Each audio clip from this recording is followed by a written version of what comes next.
இன்னைக்கு ஆடி செவ்வாய்க்கு கொழுக்கட்டை பண்ண போகிறோம். அப்படி பைத்தம்பருப்பு பச்சரிசி தேங்காய் சேர்த்துக்கணும் இந்த ஆடி வெள்ளி ஆடி செவ்வாயில். ஸோ அதனால அதை போட்டு அப்படியே கொஞ்சம் கொழுக்கட்டை பண்ணிடலாம்னு நினச்சேன். அரிசி களைஞ்சி உணர்த்தி நம்ம நிறைய வீடியோ போட்டிருக்கோம். இந்த கொழுக்கட்டை வந்து 2 வருஷமாக நிறைய வீடியோ பண்ணியிருக்கேன் இந்த மெத்தடில் பண்ணலான்னு. ஸோ இன்றைக்கி வந்து இந்த அரைச்ச மாவு கொஞ்சமாக இருந்தது.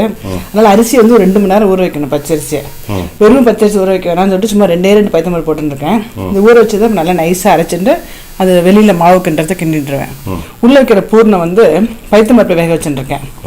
அப்புறம் வந்து வெல்லம், அப்புறம் வந்து தேங்காய், இது 3த்தையும் சேர்ந்து பூர்ணமும் அது வெளியில் பண்ண போகிறேன். இது நல்லா நைஸாக மிக்சியில் அரைச்சிக்கிறேன். வெல்லத்தை கரைய விட்றேன். வெல்லத்தை நல்லா கரைய விட்டு வடிகட்டிக்கிறேன். அது பாட்டு ஆயிட்டு இருக்கட்டும் மிக்சியில் அரைக்கிற டயத்தில். ஓகே. இப்போ இங்கே உள் மாவுக்கு வந்து நம்ம வந்து பைத்தம்பருப்பு சேர்க்குறோம் இல்லையா? ஆமாம். அது எதுக்கு சேர்க்குறேன்? யூஸ்வலாக வந்து கொழுக்கட்டை அப்படின்னா தேங்காய் வெல்லம் தான். இப்போ இந்த ஆடி மாதத்தில் வந்து போன வீடியோவில் சொல்லியிருக்கோமே நம்ம இந்த பருப்பு வந்து நிறைய சேர்த்துக்கணும். அது வந்து எப்படின்னா நம்மளுக்கு வந்து அதனால தான் பார்த்தீங்கன்னா ஆடி கூழ்னு சொல்லிட்டு ராகியை ஊற வச்சு பண்ணுவாள். நம்ம ஊற வச்சு பண்ணுறது வந்து நமக்கு வந்து மறுநாள் 10ன்னு எடுத்துக்க மாட்டோம். அதேமாதிரி வந்து இந்த ஆடி கும்மாயன்னு பண்ணுவாள். இந்த உளுத்தம்பருப்பு நல்லா உளுத்தம்பருப்பு பைத்தம்பருப்பு அரிசி பச்சரிசியை போட்டு நல்லா வறுத்துட்டு அதுவும் பண்ணுவாள். ஸோ நம்ம அதுமாரி பண்ணதுனால இந்த பைத்தம்பருப்பு வந்து இந்த கொழுக்கட்டையில் சேர்த்துன்றோம். ஓகே. வெல்லம் நல்லா கரைஞ்சி வடிகட்டின்ட்டேன். அதில் தேங்காயும் பைத்தம்பருப்பும் போட்டுருவேன். ஏலக்காய் 2 அதோட தேங்காயோட பொடி பண்ணிட்டுருக்கேன். இதெல்லாம் வந்து அப்படியே கொஞ்சம் நல்லா கொஞ்சம் கெட்டியாகி கொஞ்சம் உருண்டை பிடிக்கிற அளவுக்கு வரணும். அந்த உள்ளே வைக்கணும் இல்லையா பூர்ணத்துக்கு வரணும். ஆமாம். அதேமாதிரி இங்கே வந்து அரிசி அரைச்சுருக்கேன். நல்லா அரிசியில் 1 கிளாஸ் எடுத்துருக்கேன். 1 கிளாஸ் எடுத்து நல்லா 1 கிளாஸ் ஜலம் விட்டு இதை அரைச்சிக்கலாம். ஒன்றும் பிரச்சனை இல்லை. தண்ணி அரைச்சிக்கலாம். கொஞ்சோண்டு நல்லெண்ணெய் விடுறேன்.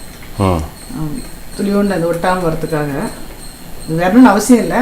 கொஞ்சம் நல்லா ஈஸியாக இருக்கும் கிண்டுறதுக்காக கொஞ்சம். இது பாசிப்பருப்பு வெல்லம் தேங்காய் ஏலக்காய் 2 ஏலக்காய். ஆமாம். இந்த மாவை நல்லா பிசைய வரும். இப்படி போட்டு நல்லா பிசைஞ்சிட்டு நம்ம ஊட்டுறதுக்கு வசதியாக ரெடி பண்ணிக்கலாம். அது கொஞ்சம் பெரிய பிளேட்டாக எடுத்துட்டோம்னா ஈஸியாக இருக்கும்.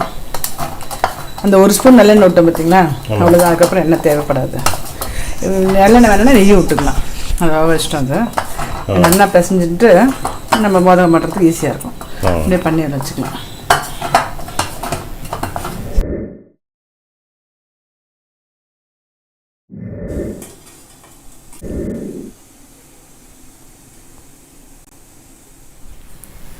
அடுத்து ஆடி செவ்வாய்க்கு பாசிப்பருப்பு கொழுக்கட்டை ரெடி.